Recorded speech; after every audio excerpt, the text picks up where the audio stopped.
उद्घाटित हो जाइछि धनुयात्रा। चलित 21 तारिख रु 27 तारिख जाए झारसुगुड़ा जिला कुमुड़ापाली एवं दलकी ग्राम रे अनुष्ठित हेउछि धनुयात्रा। प्रथम संध्यारे मथुरा अर्थात कुमुड़ापाली स्थित कंसंक कारागार रे माता देवकींकर अष्टम संतान भावे जन्म होइतिले भगवान श्रीकृष्ण। गतकाली मध्यरात्रि रे प्रभु को मुंडरे बोही जमुना नदी पार हुई गोपपुर अर्थात दलकी ग्राम को यात्रा आरंभ करिसेंती पिता वासुदेव। आज नंद उत्सव एवं एहा परे प्रत्येक दिन भगवान श्रीकृष्णंकर विभिन्न लीला अनुष्ठित हेबार धार्य करा जायछि। तेबे आसंता 27 तारिख दिन कंसबध सह धनुयात्रा उद्यापित हेब। कुमुड़ापाली रे चलित वर्ष बहु धूमधाम रे धनुयात्रा उत्सव पालन करा जाउछि, जहाकू देखिबाकू जमुछि दर्शकंकर प्रबल भिड़। धनुयात्रा एटा द्वितीय थर पय होछि आ ए दलकी रे गत वर्ष भी गोपपुर होइतिला, ए वर्ष भी होछि एवं कुचिंडार कलाकार माने एठी सब तांगर कला प्रदर्शन करिवे।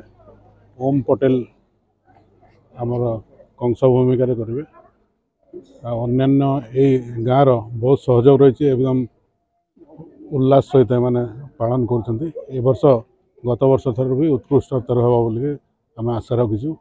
समस्तंकर सहयोग कामना रही।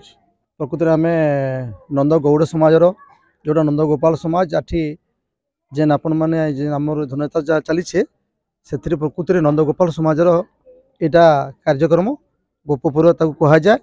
नंदराजा भूमिका मुझे अभिनय करुँचे। आज आम जो 7 दिन धरी धनुयात्रा चलो यहाँ आम गोपपुर भाव में दलकी को नहीं आमको आज से बरण कर धनुयात्रा आमर नंदराजा एवं नंदराणी रोहिणी ये जो भूमिका अच्छी से भूमिका आज आम ये परिवेशन करूँ। आज आमको से आमंत्रण कर नंदराजा भूमिका अभिनय करने। कृष्ण आम घरे प्रधान माने जन्मग्रहण करेंगे यहीटा गोटे दई बाणी हुए से दई बाणी आम जापर बहुत खुशी लगे। कथार अच्छी 750 वर्षर अपुत्रिक दोषर मुक्त पाई नंदराजा पुत्र पाई से भूमिका अति कहले वर्णना करवाटा असंभव कथा। आखिर पानी आसी जाए से कथा। गोपपुर हूँ प्रकृति धर्म शांति दया क्षमार गोटे स्थली। एठारे कृष्णंकर आविर्भाव हेब आउ जोटा आम यात्रा माध्यम लोक मानक प्रेरण करुचु सत्य शांतिर जय हेब एवं कंसर विनाश हेब असत्यर सेटा बहुत बहुत आनंद लगे।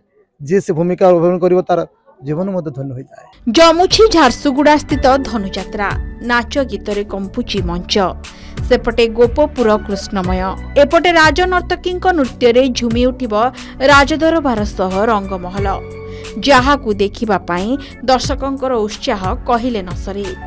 झारसुगुड़ा रो संतोष साहू रिपोर्ट के न्यूज ओडिशा।